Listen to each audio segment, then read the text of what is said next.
Hi friends, தவசி ஹெர்பல்ஸ்லேருந்து நம்ம இன்றைக்கி ஒரு ஹெல்த்தியான ரெசிபி பீட்ரூட் மால்ட் நம்ம வீட்டில் எப்படி செய்யலான்னு பார்க்கலாம் வாங்க. பீட்ரூட் மால்ட் செய்ய நான் இன்றைக்கி ஒரு பெரிய பீட்ரூட் எடுத்திருக்கேன். ஃபஸ்ட்டு பீட்ரூட்டை நல்லா கழுவிக்கிறலாம். கழுவிட்டு தோலெல்லாம் சீவிடணும். தோலை சீவிட்டு தேங்காய் சீவுறதில் சீச்சிக்கலாம். சீச்சதை நல்லா மிக்சியில் போட்டு நல்லா நைஸாக அரைச்சிக்கலாம். அது அப்படியே ஒரு ஓரமாக இருக்கட்டும். இப்போ ஒரு இரும்பு சட்டி அடுப்பில் வச்சு 50 கிராம் முந்திரி பருப்பை வறுத்துக்கிறலாம். அடுப்பு மீடியம் ஃப்ளேம்லேயே இருக்கட்டும். முந்திரி பருப்பு நல்லா மணம் வர வரைக்கும் வறுத்துக்கலாம்.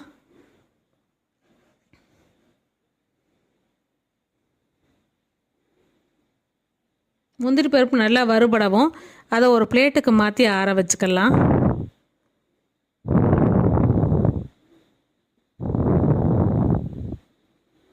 இப்போ 50 கிராம் பாதாம் பருப்பை போட்டு இதோட வறுத்துக்கிறலாம். அடுப்பு மீடியம் ஃப்ளேம்லேயே இருக்கட்டும்.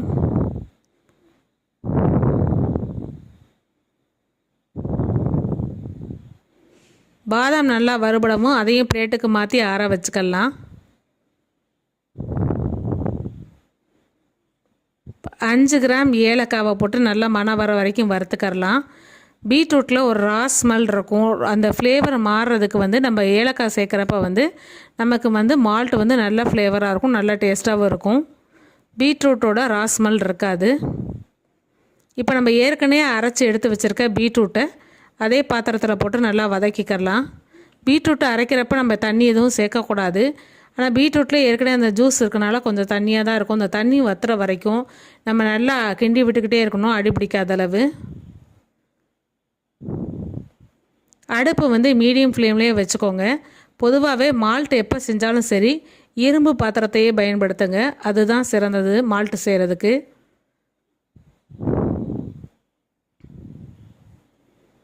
தண்ணி ஓரளவு வத்துறப்ப என்ன ஆகும்னா மேலே தெரிச்சு விடும். அதனால் ஒரு மூடி போட்டுக்கோங்க, இல்லாட்டினா மேலே தெரிக்கிறதுக்கு வாய்ப்புகள் அதிகம். அப்பைக்கப்போ மூடியை திறந்து விட்டு நல்லா கிளறி விட்டுக்கோங்க. இப்போ கொஞ்சம் கொஞ்சம் தண்ணி இருக்குது. இந்த தண்ணி ஃபுல்லாகவே வத்திரணும்.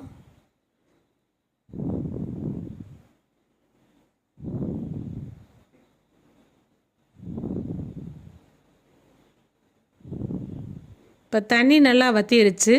இந்த ஸ்டேஜில் நான் இதில் 1/2 கிலோ நாட்டு சர்க்கரை சேர்த்துக்கிறேன். நான் எடுத்திருக்க பீட்ரூட்டோட வெயிட் 1/2 கிலோ தான். அதே அளவுக்கு தான் நாட்டு சர்க்கரையும் சேர்க்குறேன். ஆக்சுவலாக தோலெல்லாம் சீவிட்டு மிக்சியில் அரைச்சதுக்கப்புறம் அந்த பீட்ரூட்டோட எடை 500 கிராம். அதே எடை நாட்டு சர்க்கரை சேர்த்துருக்கேன். இப்போ எல்லாத்தையும் நல்லா ஒன்றோட ஒன்றா மிக்ஸ் பண்ணி விட்டுக்கரலாம். இப்போயும் அடுப்பு மீடியம் ஃப்ளேமில் தான் இருக்குது. சர்க்கரை சேர்க்கவும் என்ன ஆகும்னா ஓரளவு லிக்விடாக மாறும். இந்த லிக்விடாக மாறினது திருப்பி தண்ணி ஃபுல்லாக வற்றணும். நம்ம இந்த நேரத்தில் ஏற்கனவே எடுத்து ஆற வச்சுருக்கிற பருப்புகளை அரைச்சி எடுத்து வச்சுக்கிறலாம்.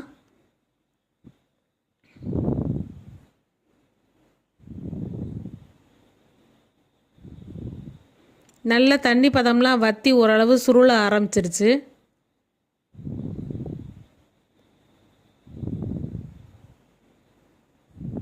நம்ம இந்த ஸ்டேஜில் ஏற்கனவே வறுத்து அரைச்சி வச்சுருக்கிற பாதாம், முந்திரி, ஏலக்காய் பவுடரை இதோட ஆட் பண்ணிக்கலாம்.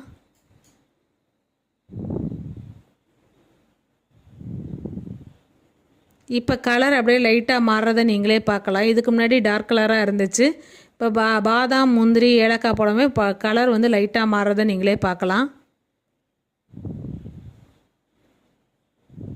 பீட்ரூட் மால்ட்டை நம்ம ரெகுலராக நம்ம சாப்பாட்டில் எடுத்துகிட்டு வர்றப்ப நமக்கு உடம்புல நல்ல ரத்தம் அதிகமாக உற்பத்தி ஆகும்.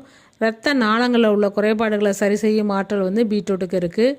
உடல் எடையை குறைக்கணும்னு நினைக்கிறவங்க பீட்ரூட் மால்ட்டை ரெகுலராக சாப்பிட்டுட்டே வந்தீங்கன்னா எடை குறையிறதுக்கான வாய்ப்புகள் அதிகம். கை காலெலாம் எப்பயுமே சோர்வாக இருக்குது, ஒரு மாதிரி டயர்டாக இருக்குது, ஹீமோக்ளோபின் லெவல் ரொம்ப கம்மியாக இருக்குன்றவங்க பீட்ரூட் மால்ட்டை ரெகுலராக சாப்பாட்டில் நம்ம ட்ரிங்க்ஸாக எடுத்துக்கிட்டு வர்றப்ப நமக்கு உடம்புல ஹீமோக்ளோபின் அளவு நல்லா ரைஸ் ஆகும். இதை அப்படியே தொடர்ந்து கிண்டி விட்டுக்கிட்டே இருக்கணும். அப்படியே அல்வா பதத்துக்கு வரும். கிண்டாமல் விட்டுட்டிங்கன்னா அப்படியே அடி பிடிச்சிரும். அதனால் தொடர்ந்து கிண்டிக்கிட்டே இருக்கணும். இப்போ ஓரளவு எல்லாமே மிக்ஸ் ஆயிருச்சு.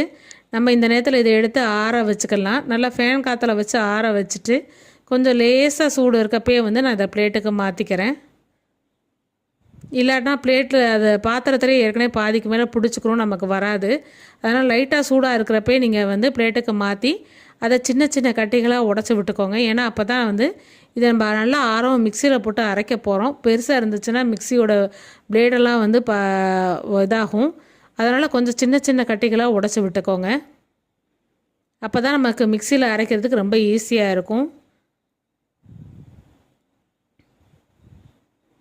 இந்த பீட்ரூட் மால்ட்டை நம்ம டெய்லி காலையில் சாயங்காலம் 2 வேளையும் கூட எடுத்துக்கலாம். சின்னவங்கலேருந்து பெரியவங்க வரைக்கும் எல்லாருமே எடுத்துக்கலாம். ரொம்ப ஹெல்த்தியான பீட்ரூட் மால்ட் நம்ம வீட்டிலே ரெடி பண்ணியாச்சு. இந்த ரெசிப்பியை நீங்களும் உங்கள் வீட்டில் செஞ்சு பாருங்கள். உங்களுக்கு பிடிச்சிருந்துச்சுன்னா எங்களுக்கு கமெண்ட்ஸ் பண்ணுங்கள். தவசி ஹெர்பல் சேனலில் லைக் பண்ணுங்கள், ஷேர் பண்ணுங்கள், சப்ஸ்கிரைப் பண்ணுங்கள். நன்றி, வணக்கம்.